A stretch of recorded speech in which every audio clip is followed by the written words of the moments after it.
সরকারের উপস্থিতি আমাদের মাঝে উপস্থিত আছেন সোনামণি সাবেক সদর নায়ক সোনামণি পৌর বিএনপির সম্মানিত আহ্বায়ক জনাব প্রকাশ হোসেন মানিক ভাই এই পর্যায়ে আপনাদের সামনে বক্তব্য নিয়ে আসছেন সোনামণি উপজেলা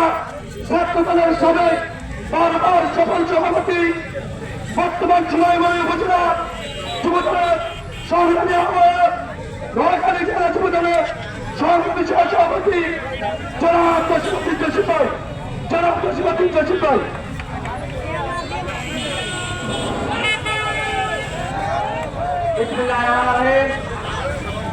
বাংলাদেশ জাতীয়তাবাদী যুবদল,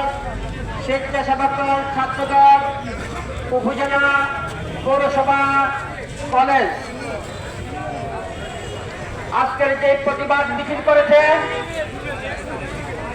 দেশনায়ক তারেক রহমানের নির্দেশ, দেশের মাহবুবের নির্দেশ, বাংলাদেশে সন্ত্রাস, চাঁদাবাজি, টেন্ডারবাজি, থানা দালালি থেকে শুরু করে যত প্রকারের অপকর্ম এবং ষড়যন্ত্র চলছে সকল ষড়যন্ত্রের বিরুদ্ধে জাতীয়তাবাদী যুবদল, ছাত্রদল, স্বেচ্ছাসেবক দল সবসময় সোচ্চার থাকবে ইনশাআল্লাহ। প্রিয় জাতীয়তাবাদী বন্ধুরা, আমরা শুধু এইটুকু বলবো, বাংলাদেশের প্রত্যন্ত অঞ্চলে আজকে যারা ষড়যন্ত্র করে হত্যা রাজনীতি করছেন, চিন্তায় রাজনীতি করছেন, ইতিমধ্যে আপনারা লক্ষ্য করেছেন এরা কারা করে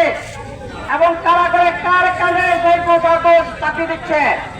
আমরা তাদেরকে উদ্দেশ্য করে বলতে চাই, বাংলাদেশ জাতীয়তাবাদী দল সন্ত্রাসের বিরুদ্ধে সবসময় আছে এবং থাকবে। সুতরাং বাংলাদেশ